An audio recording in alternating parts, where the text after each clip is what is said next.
is up, everybody? My name is Kyle and welcome to my channel. If you're new here, thank you so much for joining. And if you're returning, thank you so much for coming back. I really appreciate it. Today's video, I wanted to walk you all through my current watering routine. I'm in the middle of watering right now and I realized I should probably document some of this and show you guys how I care for the plants around the house. So I said current because I will say my watering routine does change from time to time, but I feel like right now I've hit some consistency and it's going really, really well. So I wanted to share this all with you. We're actually going to be going to my dining table, but I wanted to shoot the intro here in my office to kick it off. And yeah, some of the things I want to cover are like the watering vessels that I use, the makeup of water, so the things I add to my water, the frequency that I water and why, any unique things that I do for some of my plants, some of the tools I use that help assist with watering and stuff like that. So yeah, as we go through all this, please feel free to drop any comments or questions. Please feel free to correct me or offer up any like new suggestions because I'm always looking for better ways to take care of the plants. But yeah, in the next shot, we'll be down at my dining room table and we'll start walking through some watering supplies. All right, welcome to my dining room table, and let's talk watering cans, watering canisters, vehicles for water delivery. As you can see, I've got 4 in front of me here. 3 of them I use regularly, and 1 I don't use anymore. I'll pause for a second so you can guess which one. But obviously, when you're watering plants, the vessels that you're using to administer the water, this sounds so clinical, is important, and I wanted to talk through some of that. So over here on, I think this is your right. Yeah, your right, my left. These are my 2 watering cans that I use the most consistently. So when I water, I kind of do it, well, let me take a step back. If I'm doing a big water, like a water that involves fertilizing and just like a deep watering of everything, I'm usually using 2 watering canisters. This one right here is from IKEA. This one also makes great decor, but I use this one with just regular water, and I use this first on most of my plants. So when I'm watering and I'm doing a big water, typically what I'll do, and you'll see some of the footage, is I bring most of the plants either to my bathtub, or I'm gonna knock something over, I know it. Either to my bathtub or my sink, or one of the sinks in my house. So I'll bring the plants over to the tub, to the sink, and I'll give them an initial watering with this. I just use the tap water from my house. We can get into that a little bit later when we're talking about fertilizing and some of the stuff I put in my water, but because of the volume of plants I have in my house and the upkeep, they all just get tap water and they all just have to deal with it. So I bring them to the sink. I use this watering can to water them with tap water. I like this one because though it has like a nice like triangle spout and it does come to a nice point, you can get like a good like drench kind of pour out of this as well. So this one has decent control. It's gonna be really annoying, huh? This one has decent control and you can do like, you know, a little bit of watering down to like a drench. So I use this one for my tap water. This one over here is the watering canister I use for fertilizing, or really just so if I'm not doing a deep water and I'm just doing like a regular, not regular, like a lighter water, I'll use this canister. But for a deep water, this is where the fertilized water, that sounds really weird. This is where the water that has fertilizer in it goes. And the reason I like this one is because it has this like gooseneck spout, which gives you a lot of precision. So especially when you're doing like floor plants or plants that you're not moving, it's nice to be able to have precision where you're watering so you're not hitting the floor, hitting the wall. This allows you to get really, really particular spots in the plant pot. So like if there's a hard to reach spot that's behind some branches or behind a stem, the gooseneck is really great to get in and around stuff and then to water. So it's usually a 2-step process. It's this one with the tap water, initial drench to get the water or to get the substrate saturated, especially if it's pretty dried out and hydrophobic. So this will be the initial drench. This will be tap water, get the soil, the substrate primed, ready to go. And then I'll come back in with this canister that has water with fertilizer and other things in it to kind of finish the job off. The reason being, I want the plant to be receptive to the fertilized water. It sounds so gross. I want it to be receptive to the water with fertilizer in it, so I'm gonna use tap water. I don't want to waste all the fertilized water. Man, I'm gonna keep saying that. I'm gonna end up wasting the water with fertilizer in it if I'm trying to get the dried out plant to saturate. So again, initial drench, tap water, then I come in with the fertilizer. These two I wanted to pull out because this is just an ugly old 1 gallon container for distilled water. I have a few of these around the house. This is what I mix all of my fertilized water into. God, that's so gross. So yeah, when I'm mixing up everything that goes into my water, I'm doing it in a 1 gallon container like this. And I'm doing that because A, consistency. I know this is 1 gallon so that I can ensure that all of the parts are pretty equal. And then B, I just have a bunch of these laying around. So I also use these for mosquito bits, which we'll get to later. So if I'm gonna do a big water, and we'll get into this more later, typically I'm starting some water with mosquito bits in it the day before or earlier that morning. I'll mix up a bunch of mosquito bits water in one of these and set that aside. And then as I'm beginning to mix my water, I'll pull that in. The last thing I wanted to cover is this like spray style canister. This looks really cool. It looks really professional. I don't love it. So the reason I don't like this one, and you can even see if you can see well enough, there's like spider webs on it because it's just been in my basement. I don't like this one because I can't gauge how much water I'm giving the plants.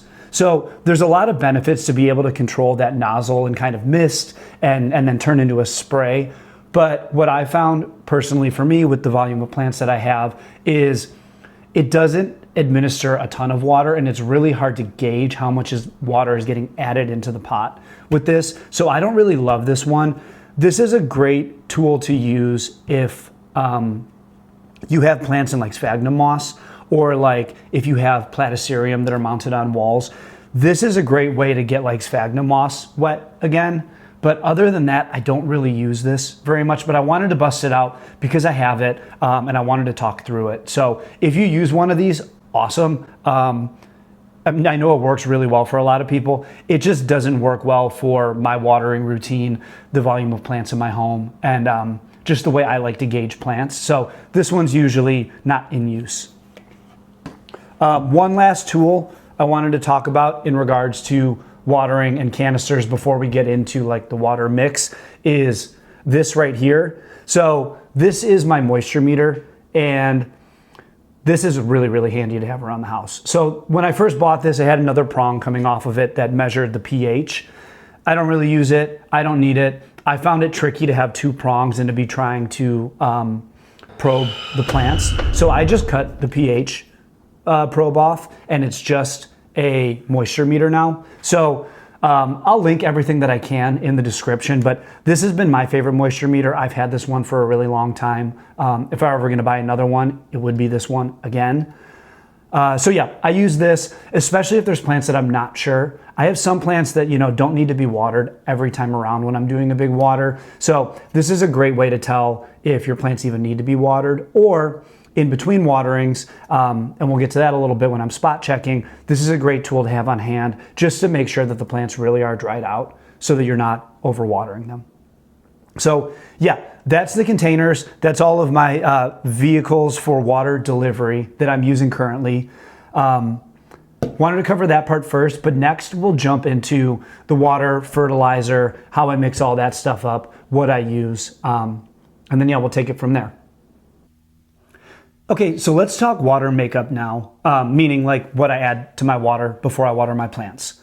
So the first thing that I'll do when I'm gonna water is I grab one of these empty gallon jugs and I take SUPERthrive, this Dyna-Grow SUPERthrive, and what I'll do is I'll take 2.5 milliliters and add it to the 1 gallon jug. I use this, it's like a tool to take medicine.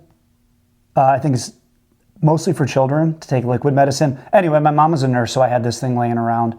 And I use this to measure everything out. I use 2.5 milliliters, drop it in here. There was a time and a place where I did the math and it was 2.5 milliliters to a gallon. I'm not good at math. I could be wrong. So if I am, please correct me. But yeah, 2.5 milliliters of the SUPERthrive, add that to the jug. From there, I will add about half a cap of this Hoya fertilizer. I have a lot of Hoya, and I know this is a general mix, but you know, the Hoya kind of get preferential treatment. So I add some of the Hoya fertilizer, half a cap into there. I also realize, and you can call me out and please tell me if I should stop doing this, but I'm using 2 fertilizers right now. They both have different NPK values, but everything is going fine. So this is just what I'm doing. I'm not a horticulturalist. I'm not a botanist, not a chemist, not a scientist. So please take all of this with a grain of Epsom salt. But this is just what I do, and it's working. So I add the fertilizers. After that, I'll add a pinch of, my bad dad joke, the Epsom salt. So I don't remember where I saw this, but I did see that adding some Epsom salt to your water can be beneficial to plants because it has magnesium in it. So I've seen that you can add as much as 1 tablespoon to a gallon of water, and I've also seen people insist that you should only do a pinch because you really only need trace amounts of the magnesium. Again, this is just what I'm hearing. I do just a pinch because I err on the side of caution with this. I realize that other fertilizers and other additives in water will deposit like salt and mineral into your substrate that will build up over time. So I'm not trying to speed up that process. So I'll just do a pinch of Epsom salt in here. Then what I'll do is I'll take about half a bottle of hydrogen peroxide. So 16 ounces, right? Yeah, this is a 30. Yep. So 16 ounces of hydrogen peroxide, and I'll add that to the jug. Then what I'll do is the night before, I will have mixed some mosquito bits with water in a different gallon jug. These help prevent fungus gnats. So you almost kind of make like a tea with water and these bits, and then you can water your plants with it. So the night before, I'll take the mosquito bits and water, set that aside, and I'll have like a pre-made mixture of mosquito bit water ready in the morning. So I'll have all of this, the Epsom salt, the hydrogen peroxide in here, and then I'll fill it up maybe halfway with the mosquito bit water. And then from there, I just fill up the remainder with like warm to like, I don't want to say hot, but like warmer water. I just like using warm water. I find, in my experience, it seems like dried out substrate takes warm water in more easily than cold water. So, and I've also told, I don't know what I know who told me, a seller at a nursery in St. Louis told me that watering your Hoya with hot water was good for them. I didn't believe it enough to go full hot water, but I have been watering with warmer water. So yeah, that's the makeup of by water. From there, right, I'll just add it into into that like gooseneck watering container that I showed you earlier. And I'll start the process of, drenching with regular tap water via the cactus container, and then following up with the gooseneck watering container and adding the water with fertilizer into the plants. So that's really it. I'm trying to think if there's anything else. Oh, yeah. So frequency and stuff. I didn't even get to this. I typically water every 2 weeks. And what that means is I'll do a big water every 2 weeks, but in between I spot check a lot of my plants. So like anything that's in like a 2-inch pot or that's in some of my little like plastic cups, those I'll check on. I'll water them maybe once a week. My staghorn ferns get watered a little more frequently. But typically what I aim for is every 2 weeks is a big water, and then in between is just as needed. It's worked really well for me. To me, it feels like the plants are all right with it. I knock on wood, I rarely lose them. They rarely drop leaves, but yeah, that's just really my routine. I can't think of anything else that I wanted to cover, but yeah, that's really been it. Hopefully you learned a couple things. If you have any tips or tricks of your own, please feel free to drop them in the comments. If you have questions or if I missed something, please drop that in the comments. I'm happy to answer. Again, I'm not an expert, but like, this is what's working for me. And yeah, with that, my name is Kyle. This has been my channel. Feel free to like and subscribe, and I hope I catch you on the next one.